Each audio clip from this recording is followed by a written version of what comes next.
It's one of my greatest strengths is to push through, to be resilient, to be tough, to suck it up, to just, go past the brink of breaking, because I do believe that's where success lives. But it's also important to be honest and truthful with yourself and be able to raise your hand when shit doesn't feel good. Welcome to the Push Podcast. Why push? Because a nudge is just too friendly. And friend, we're here to help you get your shit together. I'm Eddie. And I'm Janelle. And we're the Copelands. We've got 3 daughters, 2 businesses, a mortgage, and lots of responsibilities. So just like you, we're struggling to find that perfect balance of ambitious go-getter hustle while still staying present, loving our kids, and working on our relationship. And doing the laundry, going to the grocery store. Oh, and don't forget being mindful. All of the stuff. So if you're juggling all the things, but you're also trying to get to the next level, guess what? You're in the right place. So get ready to be pushed. Hey guys, welcome back to the Push Podcast. This is episode number 38. I'm Janelle. And I'm Eddie. What's up? And today's episode's going to maybe throw you off a bit. If you are binge listening to the Push Podcast, that means you listened to episode number 37, which we recorded right after a record-breaking weekend of amazing sales at the Cake Mamas. For those of you that don't know, maybe you're new to us, in episode 24, I announced that I was selling my bakery, and that was back in February. Yeah. And then coronavirus hit, and somehow I got sucked back into the bakery. It's like a big vacuum. Right. And so today's episode is going to be a little strange, especially, like I said, if you listened to the last episode, I was all fired up and excited and accomplished. And today I just kind of feel like shit a little bit. I've been kind of struggling for the past week. I knew that when I made it to the end of the Mother's Day craziness, I wanted to take a week off. And I think you couple that with all of the things I feel like that are piling up at home. My house is disorganized right now. There's things that need my attention. I'm going through some personal things with some family that is really weighing on me, and just lots of heaviness. I feel even emotional just like talking about it. But I needed to take a week off because I needed a breather. And now I just feel like, God, I feel so stuck. I don't even know what direction I want to go in. And I thought that this was an important conversation to have with you because I want to be really transparent with you and let you know that you can't possibly live in like constant state of motivation, push, drive, go, happy, smiling all the time. Yeah. And I want to be really real with you and let you know that right now, I don't even feel like recording this podcast episode, but I thought it would be, 1, it's past due. Yeah. And 2, I thought it would be a really great, refreshing episode to maybe meet you where you might be and to kind of just work out some problems on air while we're working these things out together, what kind of conversations we have, and just how I can recognize when this emotion, when this mood's kind of coming up, and it happens to the best of us. And I think what's interesting is like people are out there listening, and you've probably been there somewhere where you've made a decision that either something needs to end, there needs to be a change. Maybe you were burnt out. Maybe it was just that time. Maybe you planned on pivoting and shifting gears and doing something different. And, something happens like coronavirus, right? A wrench gets thrown in your plans. And then all of a sudden you get sucked back into something. And I think one of the things we talked about before we even started recording was you got sucked back in. And I noticed something was kind of ignited in you. There's an excitement to recreate, rejuvenate, and recycle something and bring it back to life. And then all of a sudden you find yourself excited about something that you were done with. And then you have that kind of confusion where you remember why you were done with it and you don't want to go back to that. Right. And so I think that is a hard thing because you don't know. That creates more confusion. So almost the success and the opportunity in going back to something creates more confusion than anything else. And the thing is maybe this isn't a business for you. Maybe this is a relationship. Yeah. Maybe this is a job, like that you feel sometimes stressed out and burnt out, and then you take a little break, go on vacation, something happens, and then you go back and you're excited and you're rejuvenated, and then somehow things start to trigger you again. And so I guess the first thing I want to do is point out, like, what are your trigger points, right? The things that kind of bother you that get you to the point of resentment or wanting to quit or throw in the towel or whatever that may be. And so for me, we're going to kind of walk through this being about my business. But I guess the kind of subtitle to this episode could be like burnout. Yeah. And I feel like we are in a generation of like where burnout is like the only way to live. Like moms are overextending themselves. Parents, parents are overextending themselves. We're wanting to give our kids all of these opportunities. We want to enroll them in all these activities. We want to do all this stuff that we didn't have.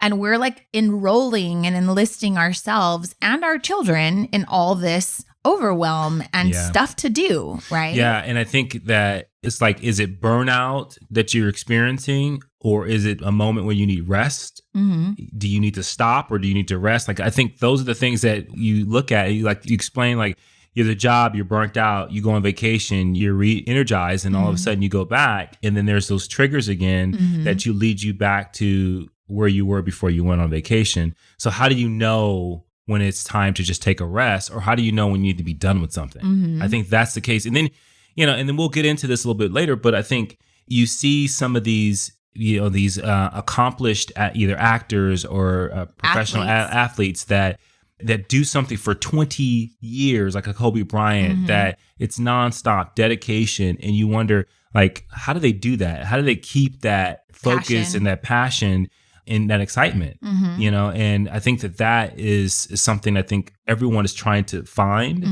And you hear people say, I want to do something I'm passionate about. Well, I think passion is wavering because here's why. Anytime you do something that you're passionate about, eventually it turns into work, and eventually your roles and your responsibilities evolve, right? It's kind of like you just showed me one of your friends just bought a dog for his kid. And I was like, yeah, that doesn't even look cute to me, because what's going to happen after coronavirus when that fool has to go back to work? What happens to the dog then, right? Yeah. Everything is exciting in the beginning. We went through that. You had a knee surgery. We got puppies because you said you wanted a dog. I needed a comfort dog. Right. And then after the surgery, after the healing, now the dogs work. Now they're responsibilities. Children are like that. You get married. Your you have this great become thing. your responsibilities. Yeah. And so I think that that's important to note. And I'm not afraid of that. Like, I'm not afraid of hard work. If you know me, you've been listening for a while, I'm a go-getter, I'm a pusher. But I wanted this conversation today to be about just acknowledging that it's one of my greatest strengths is to push through, to be resilient, to be tough, to suck it up, to just, go past the brink of breaking, because I do believe that's where success lives. But it's also important to be honest and truthful with yourself and be able to raise your hand when shit doesn't feel good. Yeah. Right. And so working hard is not a stranger to me. Like, that's not. No, we've had periods in time where we had very little sleep, that we grind it out, and we know when it's time to do that. Right. I think that there's something that we talked about before where a lot of times you don't know when to stop, when to take a break, when are you pushing too far.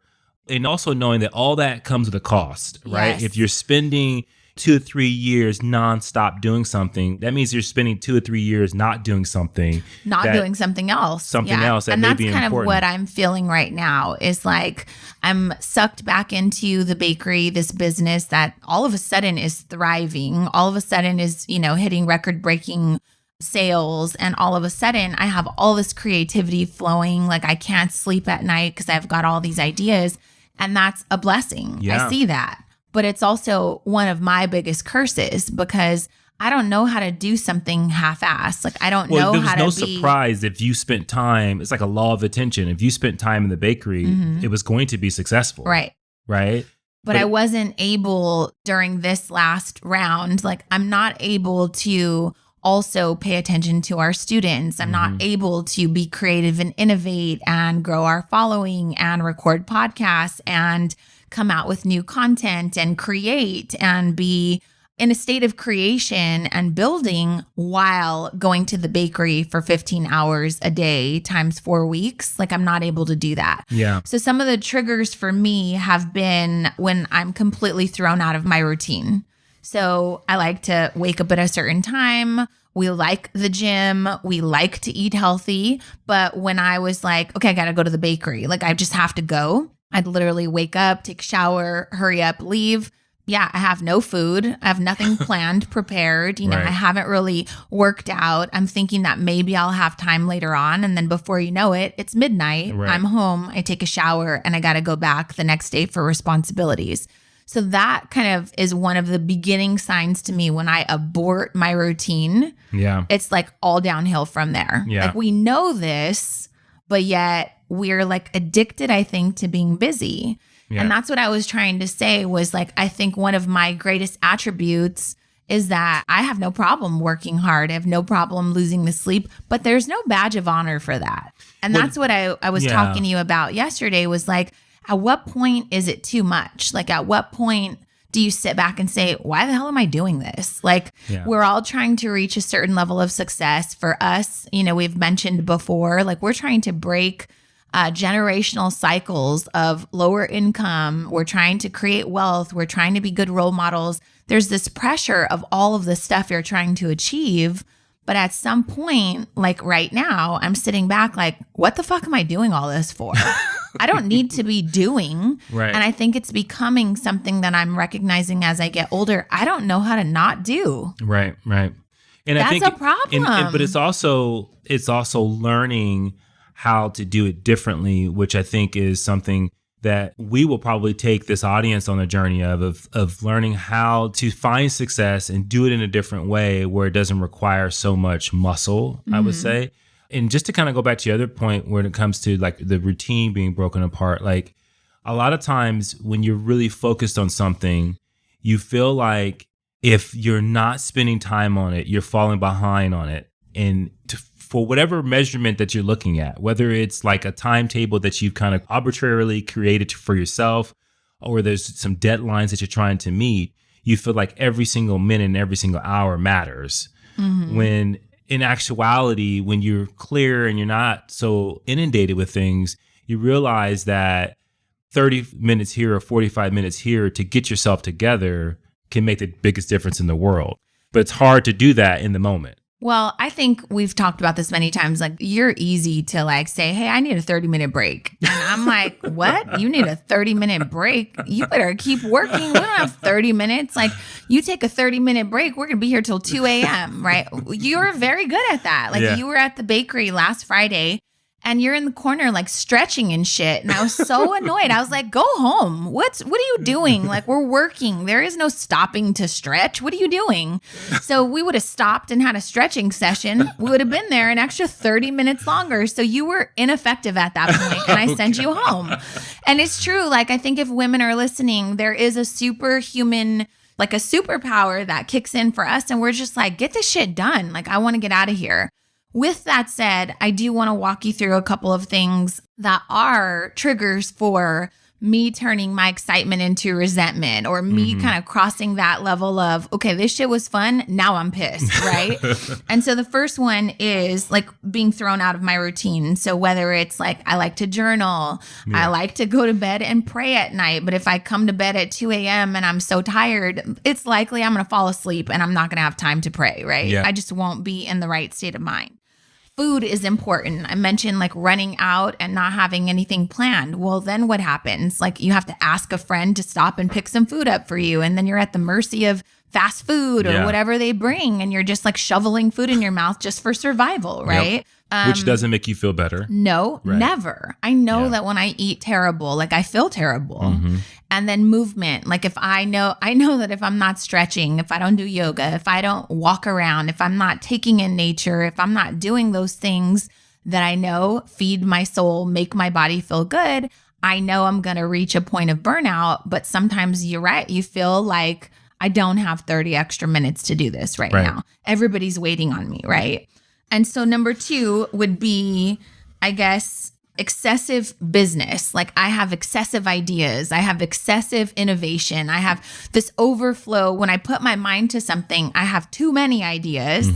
And then it's just like excessive attention on it. I don't know what that's called. Like I'm a perfectionist, obviously. Well, I think but I'm also obsessed. I become obsessed with things. I'm crazy, right? You get obsessed with them. And then nothing else matters but that thing. Yeah. And you have an amazing amount of focus, and I think, but at the same time, you exert so much energy into it that to the point where I can't sleep. I'm like forcing myself to the point where be even sick. when you are on a routine, you're exercising, like you're in, like I've seen you exercise and like you're taking notes on the, like it's you're not ridiculous. Like you got a desk thing for the Peloton. Like the Peloton is like a high intensity workout thing. And so I got a desk. I'm like, how are you going to that fits on top of the Peloton? Well, the theory behind that was if I'm sitting at a desk all day long, I should at least be moving my legs. So it wasn't to do like a Alex Toussaint thing and then also be working. No way can you type and exercise. But it was just move my legs. But and here's the thing, I think. So that's another example of I can't just shut things off though. Right. I don't know how to just be still and like not be in the doing. And well, I'll some tell would you say, though, a yogi would say, that's why you need to stop and meditate. That's why you need to stop and pray, is because maybe your energy force is zapped and you are not giving yourself the opportunity to replug into the matrix, so to speak, or I'm serious, to say, how do I keep this high level for so long? Like, I don't know what it is about like the Kobe Bryants and the Michael Jordans of the world to do something for so long at that high level. I aspire to do that, to do something at a high level like that. But I have to believe it's something they're doing that's recharging them every day, every week, every month. Well, I don't know, because on the flip side, you have someone like Michael Phelps who did it for so long, was excellent at it, achieved all this greatness. And then he said, fuck this, I don't want to swim ever again. Yeah, and then, but also, not only did he did that, he quit early after he's won a ton, so he deserved the right to quit. At the peak. But he also kind of cracked. Like he started to do a lot of marijuana, and he started to like really be in the news for all the problems. Because of the fact that I think as human beings, if you don't have an outlet, you are going to explode. Like we just finished watching The Last Dance and they were showing how Dennis Rodman would just disappear for 24 hours. Yeah. You know, he just had to let loose. And I think everyone has a way. I think that for us, I think there's times where we don't do that. We don't find a way, an outlet. And then what ends up happening is we become overworked. Right? That's my cycle for sure. And there's times like I had promised myself in January this year, like I was going to take one day and I was going to go to the spa and meditate and be in a hot tub and get a massage and just like have one day of journaling and relaxing and prayer and that sort of thing. And then, you know, this happens and I have now missed 3 months. But every time you do that, like on the way home, you're like flooding with ideas and like you're just like an ocean wave of energy. And I think that is something there. And so for people listening, I mean, there's different degrees of individuals that they're listening. There's some people who don't do anything that just kind of exists. And, you know, we've had episodes for you guys for that. But then there's people that are very type A, like go, go, go, go, go, that when you hear this, like you've got to design something that keeps you recharged. Yep. Right. You've got to have a reset button. You got to have a reset button. And we're learning that. Like Janelle was just talking about. I am definitely struggling with finding out what it is that's going to keep you going, but healthy. Oftentimes I see so many great individuals that look so sick. Right. They've accomplished so much, but they've killed themselves doing it. And I don't want to do that. Right. I don't want to die. So what I'm kind of doing with you guys is kind of writing out a list of like, what are the triggers? So number 1, I said, was just being thrown out of my routine. Number 2 would be becoming obsessive with it, right? Number 3, I think, is overthinking, constantly like weighing the options. Like, well, what if I do this? What if I, like, again, like this overflow of creativity usually puts me in a place where I'm overcommitting to more work. That's usually what happens. Then from there, I'll go to the doing, which now I'm in the trenches. I'm doing all the things that I thought of. And then this is going to sound strange, but it turns into boredom. Here's why. I'm there doing all the things. So in the case with the bakery, I'm baking, I'm following recipes, but in the back of my mind, I still have all of these things that are piling up that I want to do, that's creating more work, more anxiety for me. And then I'm not learning and consuming new information because I'm busy doing. And when I feel like I'm stifled and I'm not growing, and I'll go to work for the day, I'll do all the stuff, and I come home. When I get in that routine of just doing, I feel like the life is being sucked out of me. Yeah. That's like a big thing for me. So the creativity kind of stifles at that point, because if I'm not being inspired by a new idea. So for me, it's like this double-edged sword. I need the inspiration. I need to be learning so that way the creativity flows. But then I immediately go into the doing. Like, okay, who can do this? How can we make this happen? Right. And the implementing, I guess, is what it is. But that's like the double-edged sword for me, because I need to like turn it off. So that leads me into recognizing that the next thing is overconsumption. There's this fine line of like going to work. Maybe you guys can relate. You go to work, you're doing the work. Maybe you don't have time to listen to a podcast in your ear while you're at work, or listen to a TED Talk, or listen to something motivational, right? And so then you feel kind of unfull at the end of the day. That's how I feel. But sometimes you get in a habit of over consuming, where it's like all these great ideas. You see people winning on social media. You hear about this great course that you want to take, or maybe you bought the course and it's waiting for you, and you know that answers are there. Like, you know that this book has all of the answers for you, but it's just like, when the hell am I supposed to do all this? Yeah. When am I supposed to listen to the book, or go through the course, or do the journaling, or, it's like you feel this overwhelm. So there's a fine line that I'm recognizing for myself in overconsumption and not consuming anything to make me grow or be inspired at all. Does that make sense? Oh, absolutely. This may sound like a little off topic, but I think it aligns. Like, there's journals out there, and we were talking about this with the Pusher Society, because we're reading a book called Triggers.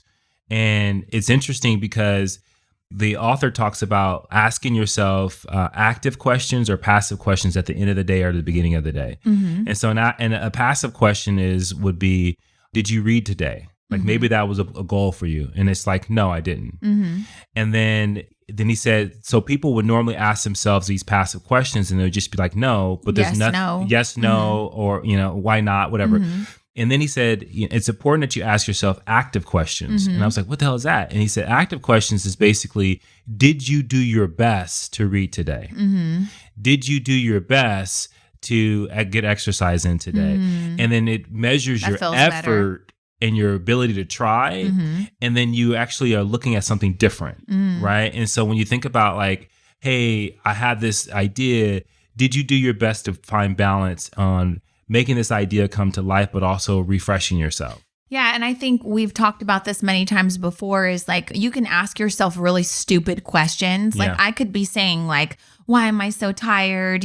Why am I so burnt out? What should I do? Should I quit? Like, I could be asking really dumb questions like that. But I hope you guys recognize that what I'm doing is I'm trying to identify the triggers. Yeah. I'm trying to ask myself, well, what really makes me feel like I'm overwhelmed? What are the signs that I see that inspire me? And then the signs that I can notice and tell about myself when I start to feel like my energy is decreasing? What are the things that are doing to cause my mood swing or my excitement level to decrease, right? And so I think that's really important as we get older, as we mature, as we try to continue to develop and become better humans.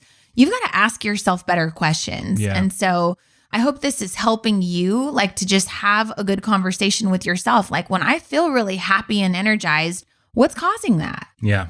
It can't be that the stars are aligned and, you're not winning the lotto every day and you're not winning in life every day. But what really makes you happy? A lot of people can't answer that, right? And then conversely, what things suck your energy? What things rob your joy? What things deplete your energy or your battery life, right? Yeah. And so I think that that's what I've been doing this past week while taking some time off. And I think it's forcing you to try to organically find clarity, like not force the clarity, but I still keep asking myself, okay, what am I doing with a bakery? Like, I was trying to sell it 3 months ago. I had 3 buyers for it. And now there are so many ideas. I'm so inspired by it. Like, there's so much opportunity. There's so many great things.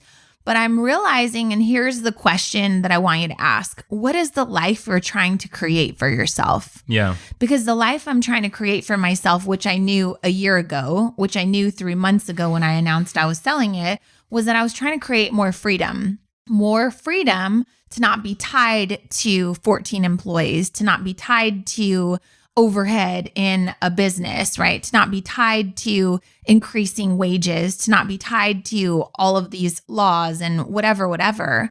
And now that I have all these ideas, I'm kind of sucked back in. So is it a shame on me, or is it like, what is it? I guess that's where my as you were lack saying of clarity is. I think you just gave the answer. What is it? The answer I missed my own answer. The answer is remembering what you truly want. Right. Like, because here's the thing is, it's like, there's something that trumps excitement. There's something that trumps passion. There's something that trumps even like financial rewards.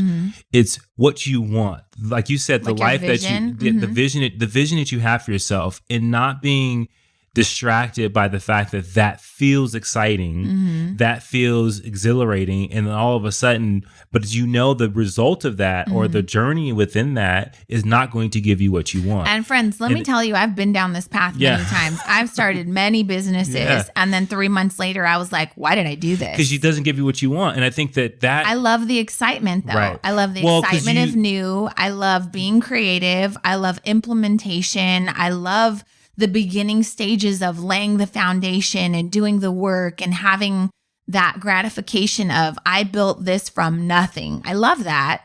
But then I don't want to run it like long term. That doesn't make me a quitter. I want to be very clear. You're a creator. I'm an innovator. Yeah, you're an innovator and you like to create. And what's interesting is what I've noticed about you is that you like to create and you like to innovate, but you don't necessarily stop to see the reward of it. We both don't do this really that well. We don't really celebrate the success of something that's been created. Right. We kind of just move on to, okay, what's the next level? What's the next level? What's the next thing? And I don't know if this is a bad thing or not, but I know that we've been trying to be conscious of saying, okay, look at that. We did something really good, and we'll give ourselves a high five. And it's really sometimes a little bit forced. Right. Right. But I think that's it. Like, for people listening to this. How crazy am I that last week, literally, we were celebrating like, oh my God, what a great Mother's Day. And this week I'm like, FML, what am I doing with my life? Right. And it's important to have this conversation because I think maybe you can relate. Maybe you wake up at 8 o'clock in the morning and you're feeling fired up. And then by 2 o'clock, you're like, what the fuck am I doing with my life? But like, lots of people are going through that. And I think that's the thing that people need to really take note on is if you do something really well and there's just a win or success and it still doesn't fill you up, that means that's a trigger of saying, this is probably not what you want to do.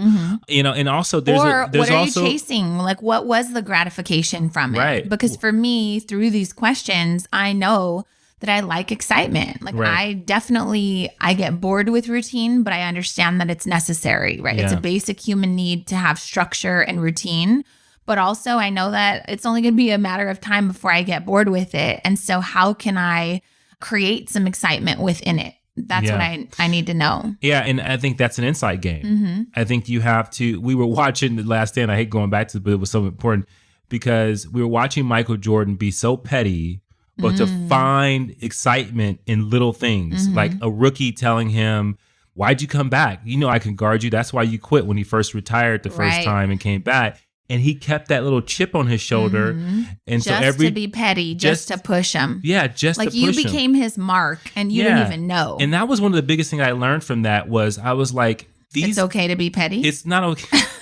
But he didn't like vocalize it. Like he just had an internal thing that said, in order for me to get fired up, I got to like find things, whether it be a reporter, someone said something in the news, a player who said something to him, and anything that just sparked that fire that said, okay, I'm going to drive after this, right? And then I think that keeps you fired up, especially when you're in the middle of the process, because what we don't want you to think is that sometimes you have an end result, a goal that you have, what you want, whether it be freedom. And there's sometimes in the middle of that, there's the means to get there. And the means may be mundane. It's going to be. You got to go to practice. You got to go to practice. You got to rehearse. You got to do the things over and over again because it's the means to the end. Right. And I think a lot of times you're so sick and tired of it that you forget about the ends. Right. And I think that is where you have to go back. In the middle of that journey, you got to find little things that spark your excitement. But at the same time, you can't kill yourself. So for me, though, I guess this episode could be a little confusing, though, because I want to clarify. I have put in 11 years with the bakery. So it's not like I'm saying, oh, I want to quit, right? Right. And just to be clear so you guys really know how crazy I am, like 48 hours ago, I was debating on signing a lease for a restaurant. Like not just like a little cafe, like an entire restaurant, like a 2-story building. And why? Why is that? Because I think my issue is that I know that there's potential. I know that if I were to stick it out, I know that I could grow it. I know that there's a next level. But then also, I don't know if I want that next level. Right. That's where my confusion comes from. So I want to be very clear to the listeners.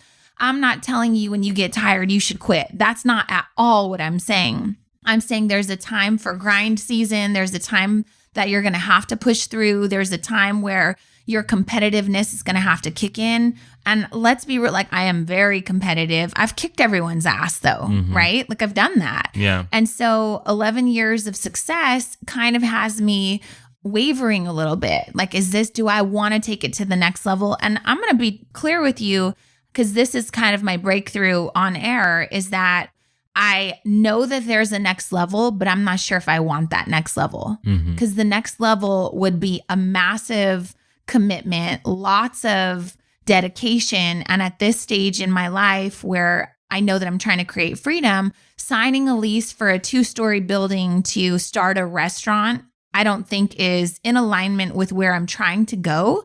But it's exciting as hell. So that's what pisses me off. Do you get what I'm saying? Oh, yeah. But I know you very, very well, that part of it is because you love to create and you know you're going to want it a certain way, that you're going to want to do everything. All of it. Yeah. And I think that for those people that are are obsessed about things and they have to have it a certain way, that's the thing you have to think about is if you did something like that, there's a large element in order for your sanity to be intact that you have to let go of, and you have to be willing to let go of it.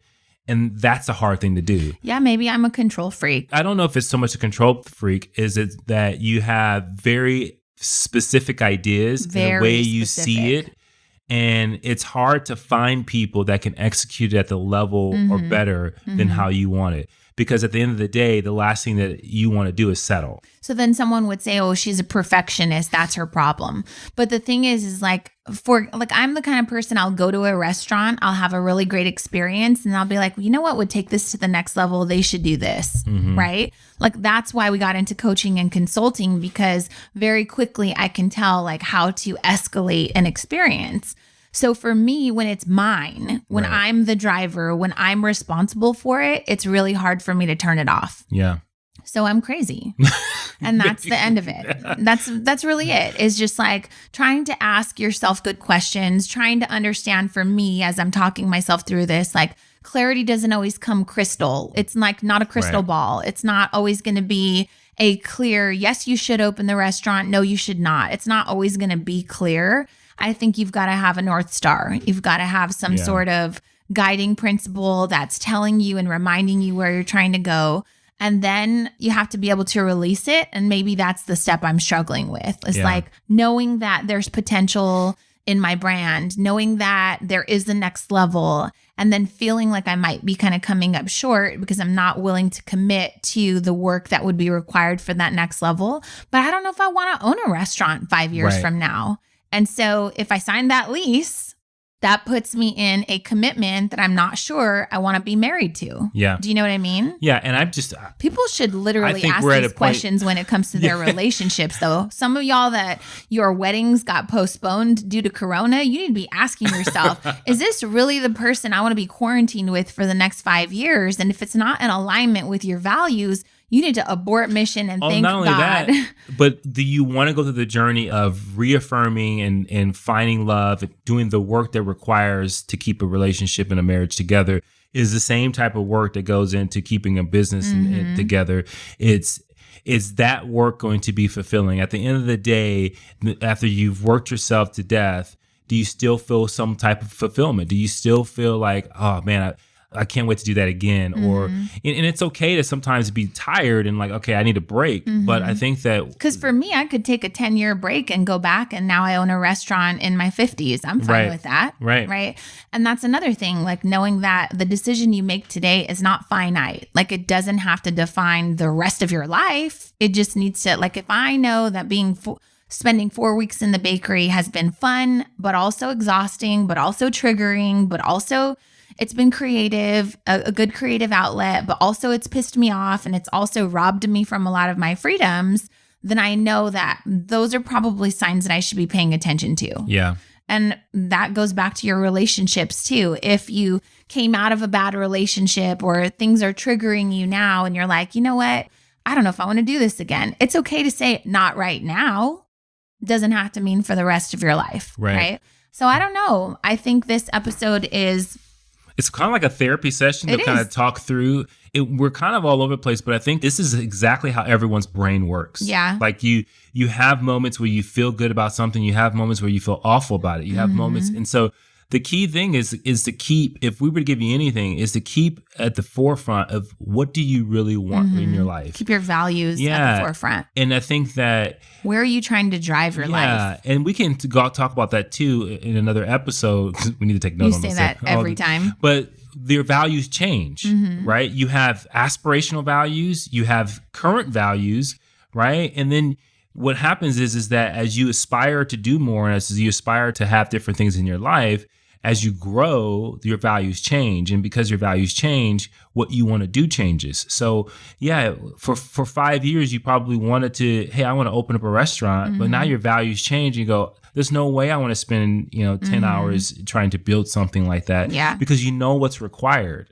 10 hours, 10 years? 10 hours a day for 5 years. 10 I can do. It's the 15-hour days that drive me nuts.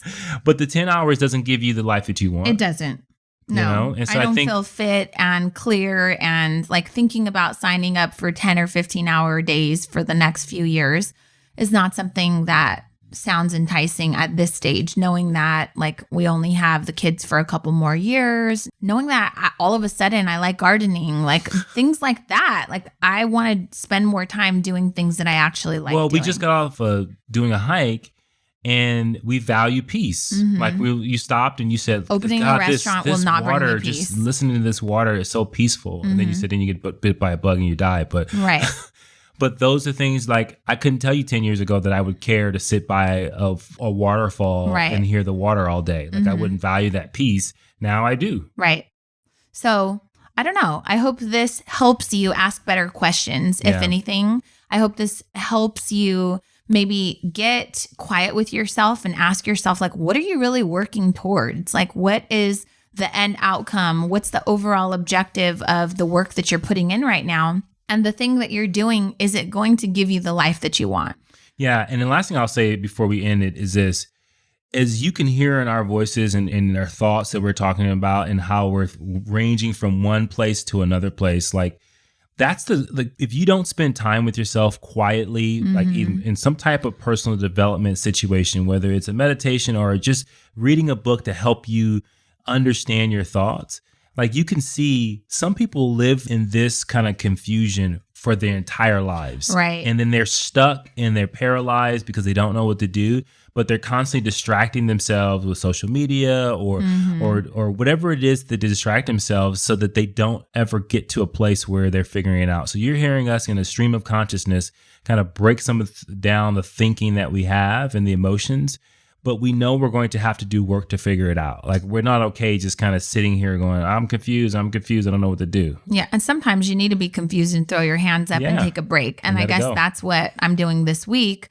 But I hope this was helpful for you because I do think we uncovered lots of questions and conversations you could be having with yourself and really weighing out your values and where you're trying to go with your future. So I will update you in a future episode and push through. I know I have to. So it's not an option to stay stuck, but I'm sending you guys lots of love and light because I need that for myself right now. And thanks for riding with us. Push through. Thank you for listening to the Push Podcast. hey, we want to hear from you. So if you have a question or there's a particular topic that you want us to tackle and you want us to help you push through, you got to do something for us. You got to go to Apple Podcasts and you got to leave a rating and a review. And in that review, go ahead and leave that question with your Instagram handle so that we can shout you out when we actually answer the question. And we'll talk about that on the podcast and make sure that, hey, this particular podcast is made for you. So leave a rating, leave a review, leave your handle, and until next time, push through.